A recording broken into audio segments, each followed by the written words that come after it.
Halo guys, Assalamualaikum warahmatullahi wabarakatuh. Kembali lagi pada channel saya. Di sini saya akan membahas tentang proses sintesis protein. Tapi jangan lupa ya untuk subscribe channelnya.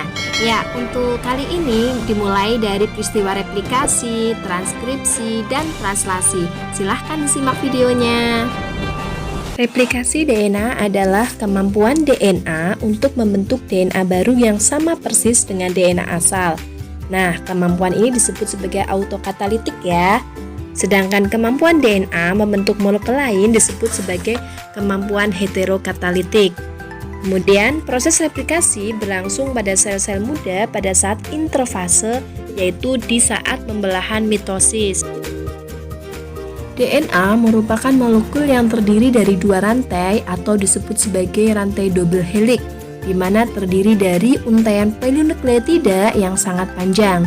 Setiap sekuennya terdiri dari beberapa molekul basa nitrogen seperti adenin, sitosin, guanin, dan timin, di mana sifatnya adalah saling komplement atau berpasangan. A berpasangan dengan T dan C berpasangan dengan G.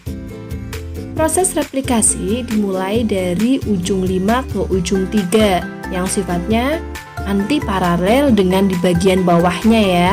Nah, proses yang pertama dimulai dari pemisahan dua rantai ganda DNA yang dilakukan oleh sebuah enzim helikase ya.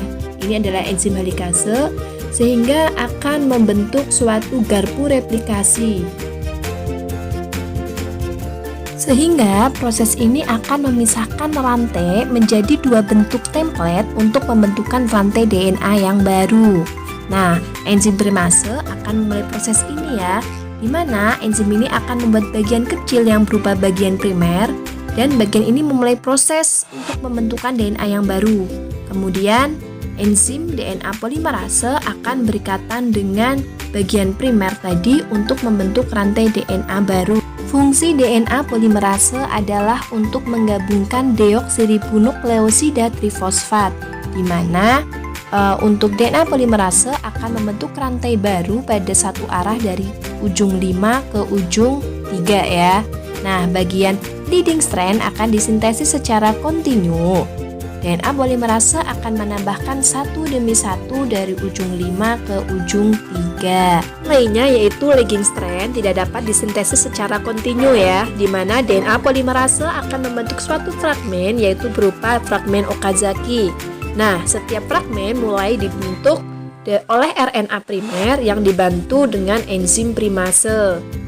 Kemudian, DNA polimerase akan menambahkan basa nitrogennya dari ujung 5 ke ujung 3 dengan satu arah. Bisa kalian lihat ya untuk gambarnya. Nah, untuk primer yang selanjutnya akan membuat lagging strand yang lainnya. Dan untuk fragmen Okazaki yang lainnya akan disintesis lagi secara konsisten. Salah satu rantai DNA yang dibuat akan dihilangkan RNA primernya oleh enzim eksonuklease. Namun, nanti untuk DNA polimerase yang lainnya akan menggantinya ya, satu demi satu sisi yang hilang tadi. Nah, terakhir DNA ligase akan menyambungkan DNA yang baru dibentuk. Replikasi ini sendiri dibentuk secara semi konservatif yang artinya masing-masing molekul DNA dibentuk dari satu rantai yang utama dan dikonversi menjadi rantai yang baru. Nah, ini tadi untuk peristiwa replikasi ya. Selanjutnya adalah peristiwa transkripsi. Nukleus mengandung suatu genom yang merupakan keseluruhan informasi materi genetik yang terangkai dalam kromosom suatu organisme. Di dalam kromosom yang mengandung untaian DNA yang sangat panjang, di mana dikemas bersama protein ya di sini ya. Nah, di dalam rantai panjang DNA terdapat bagian yang disebut sebagai gen. Gen merupakan suatu urutan DNA spesifik yang memiliki instruksi dalam pembuatan protein. Proses sintesis protein adalah proses pembentukan protein, di mana protein ada di dalam DNA. DNA mengandung gen. Gen inilah yang akan mengkode RNA menjadi cetakan. Nah, cetakan inilah yang akan disalin sehingga terbentuklah suatu asam amino atau protein. Untuk penjelasannya, mari kita mulai dari peristiwa transkripsi. Transkripsi adalah pembentukan mRNA atau dRNA dari suatu pita DNA dengan bantuan enzim RNA polimerase. Nah, mRNA ini sendiri yang membawa pesan DNA untuk memilih polipeptida yang sesuai dalam sintesis protein. Adapun untuk tahapan-tahapan transkripsi adalah sebagai berikut. Saat dimulai proses transkripsi, DNA yang mengandung gen akan terurai dan diawali dengan menempelnya RNA polimerase yang berperan sebagai mesin penyalin. RNA polimerase akan bergerak sepanjang untai DNA sekaligus menyalin informasi genetik dengan cara menambahkan gugus basa nitrogen bebas yang berada di dalam nukleus. Nah, penambahan basa nitrogen pada saat proses transkripsi berlangsung adalah menyesuaikan dengan urutan komplement dari DNA-nya, di mana A berpasangan dengan U dan C berpasangan dengan G. Hasil proses transkripsi akan membentuk untai tunggal yaitu mRNA, di mana mRNA akan mengalami proses penghilangan atau pemotongan bagian yang tidak diperlukan yaitu yang disebut sebagai intron. Kemudian akan menggabungkan bagian yang diperlukan yaitu ekson. Nah, selanjutnya mRNA yang sudah jadi akan keluar dari nukleus menuju ke sitoplasma untuk proses berikutnya, yaitu proses translasi.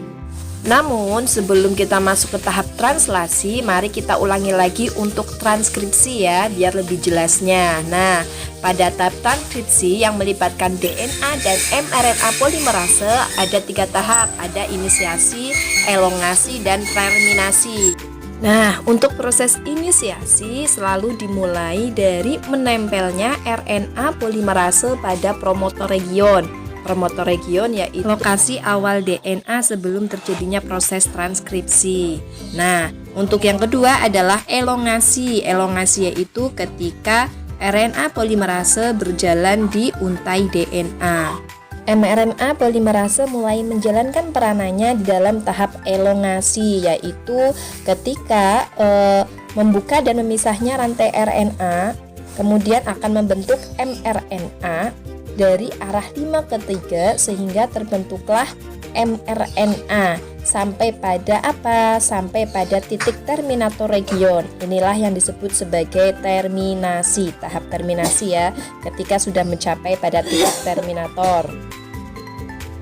Nah, kemudian setelah selesai proses transkripsi akan menghasilkan mRNA.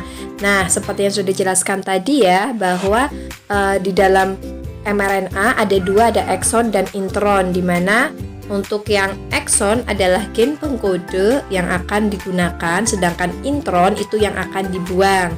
Nah, pemotongan intron ini dipotong oleh kelompok enzim yang disebut sebagai spesiosom ya, di mana nanti intronnya dibuang, kemudian ekson nanti yang akan digunakan untuk proses translasi. Translasi adalah proses penerjemahan urutan nukleotida mRNA menjadi asam amino yang menyusun polipeptida atau protein, atau disebut juga perubahan mRNA menjadi tRNA. Nah, proses ini terjadi di sitoplasma atau ribosom.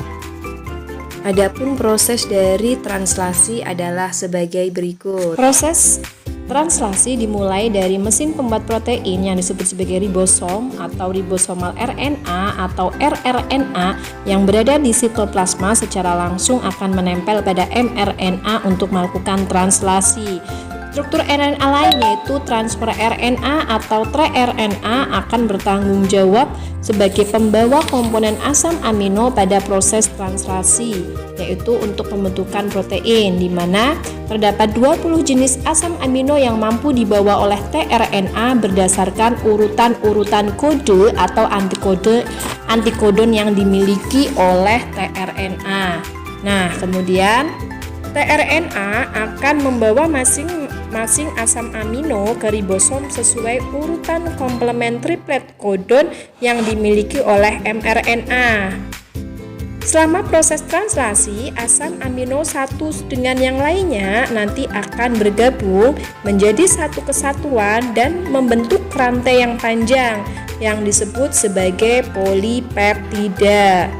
Nah, setelah proses translasi berakhir, yaitu polipeptida yang sudah sangat panjang nanti akan melipat ya, kemudian akan membentuk struktur 3 dimensi ya, ini ya. Dia akan melipat membentuk struktur 3 dimensi, yaitu membentuk protein. Inilah yang namanya peristiwa sintesis protein. Nah, untuk lebih jelasnya, saya seperti biasa ya akan mengulangi lagi untuk translasi, di mana translasi dimulai dari saat untuk penentuan kodon. Di sini ada yang namanya tabel ya, di mana kodon adalah kode genetik yang akan disalin atau diterjemahkan oleh RNA ribosom. Perlu diingat lagi, di dalam translasi ada start kodon AUG dan ada stop kodon UAA, UAG, dan UGA. Ada 3 tahapan dalam translasi, ada peristiwa inisiasi, elongasi, dan terminasi. Nah, di sini ada titik start kodon dan stop kodon ya. Start kodon yang mengawali pembentukan atau penerjemahan asam amino. Pada start kodon menempellah ribosom unit kecil, kemudian disusul dengan pemasangan kodon dan antikodon yang dibawa oleh RNA transfer. Pemasangan basa nitrogen seperti sebelumnya ya, U berpasangan dengan A berpasangan dengan U, C berpasangan dengan G, yang seperti sudah dijelaskan ya. Nah, untuk proses yang inisiasi yaitu disusul dengan adanya subunit ribosom besar yang menempel. Kemudian lengkaplah inisiasi pada ribosom unit besar dengan situs E, P, dan A. Apa fungsinya? Kita lihat situs A ya, di mana A itu nanti akan menerima RNA transfer yang membawa antikodon yang akan dipasangkan dengan kodon pada mRNA. Jadi itu tadi yang situs A. Yang kedua ini adalah proses elongasi ya. Nah, pada saat proses elongasi ini tadi tRNA sekaligus membawa asam amino yang merupakan terjemahan dari mRNA-nya ya. Kemudian tRNA akan bergeser pada situs P. Nah, di situs P inilah dirangkailah polipeptida. Kemudian akan bergeser ke situs E, di mana di situs E tRNA akan dilepaskan. Begitulah selanjutnya hingga terbentuk polipeptida. Polipeptida yang terbentuk berakhir ketika bertemu dengan stop kodon ya. Ini yang namanya tahap terminator, yaitu datanglah release factor atau faktor pengakhir sehingga semuanya berakhir. tRNA lepas, ribosom lepas, terbentuklah polipeptida yang kita inginkan. Nah, nanti polipeptida yang terbentuk akan menjadi protein yang menjalankan fungsinya di dalam tubuh kita sesuai dengan apa yang kita harapkan.